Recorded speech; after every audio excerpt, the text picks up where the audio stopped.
I want to talk about creating different processes and checklists, an SOP, whatever you want to call it. I want to talk to you about how you get started with that and what that looks like.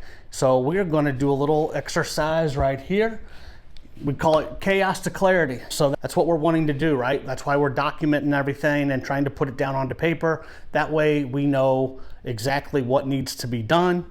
And I talk a lot about too, we're building a franchise. Even if you're not ever planning to be a franchise or your business isn't a franchise, what we're wanting to do is have systems and checklists for certain areas of our business.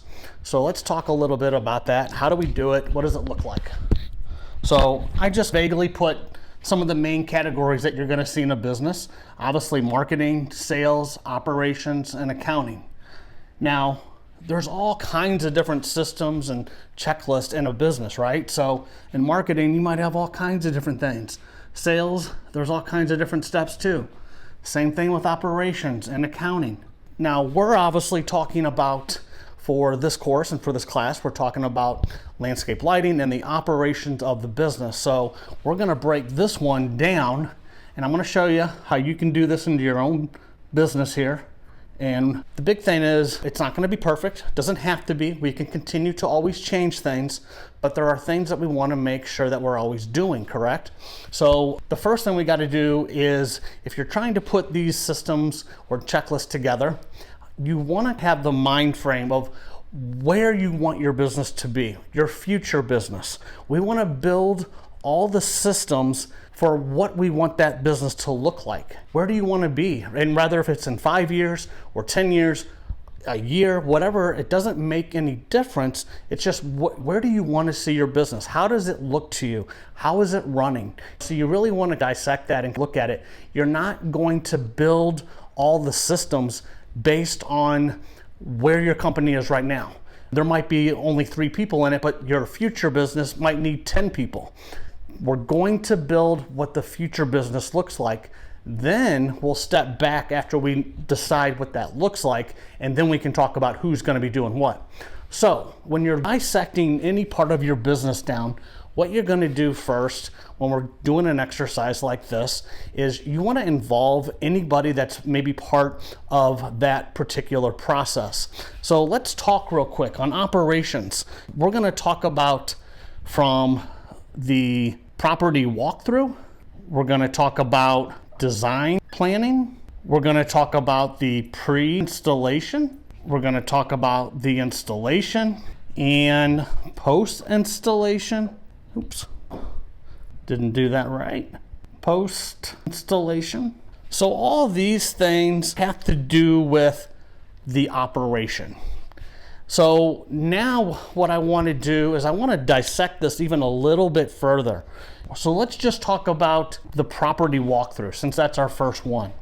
So if I'm going to break this down and I'm going to talk about all the different steps in the property walkthrough, let's do that. And you can do exactly what I'm doing on a whiteboard or blackboard I have, whatever. Maybe you just use, I've seen a lot of people use Post-it notes, and then just you write a step on the Post-it note and then you just put it up onto a wall. It doesn't matter, right? It's just you want to get all of the things that happen in one particular process. What are all the little steps inside of that?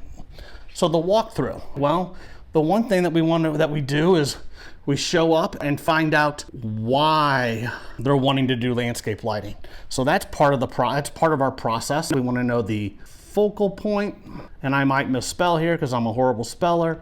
We're going to talk safety and we're going to talk security. All right, so we have that. What else do we need to look at? Well, we want to see if we're going to do any type of second level lighting. We need to figure out how we're going to get wire there. So we need to take photo of the property. We need to identify how we go under the sidewalk. Maybe we need to talk about under the driveway, second story lighting. We're going to break down all the different things. Whoever does the property walkthrough, what are they responsible for doing? Another one that I just thought of, what about a budget? We need to figure out the customer's budget. What's that look like? So I have provided you a property walkthrough that you can use. But that's why we're doing this, is we want to figure out all the things that we need to do a property walkthrough.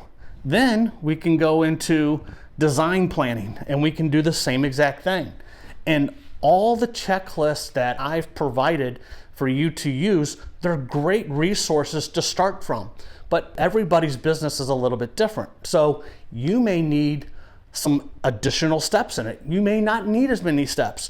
You may do things a lot different than what I'm suggesting, but it's there to help you get started, right? I'm not saying that they're gonna fit. Every business is different, so you can't just say, this is how you operate. What we want to do is we are wanting to establish what all the little steps are in between all these different phases of the business. And we're not doing this so we can tell people what they have to do. We're creating this. We actually are better off to have all this put into place before we even hire somebody on, right? So when we bring somebody into the business, we already have a whole roadmap for what their job entails. What are they responsible for? If they were doing property walkthroughs and doing sales maybe, they would go down and do all these lists. Now, if they're on the installation team, then they're going to be following a lot of these things. So there's a lot of different people that are going to be doing these different steps, but we want to make sure we create what all those little steps look like in all these different categories. Now, once we do that, what are we going to do? Well, we want to be able to post, rather if it's on a board, all the different checklists so everybody knows where to find them. We probably want to have a digital drive, like a Google Drive, and we can have all of the checklist, all the processes that we do for our company on the Google Drive, on a chalkboard. Maybe your people that are in the field, maybe they've got laminated papers with checklists that they can use every time they go out to do the installation. What about even your CRM?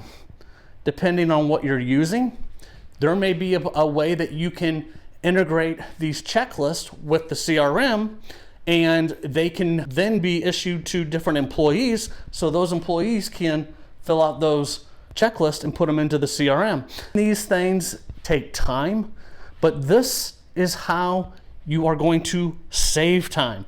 This is how you are going to build a business that will run without you. This is how you delegate all the things that you have to do, all those things that live up in your head. We got to get them onto the board. And I struggle with this probably more than most people do. I have the hardest time, but that's why I'm so passionate about this stuff, because I know when you take the time and you get this done, what it means to your business and what it can do, okay? They're critical things that you're going to need to do to grow your business. Guys, I hope this helps. If you have questions, I'm always here for you. Would love to talk with you and talk to you in more detail about anything that you have with systems and processes.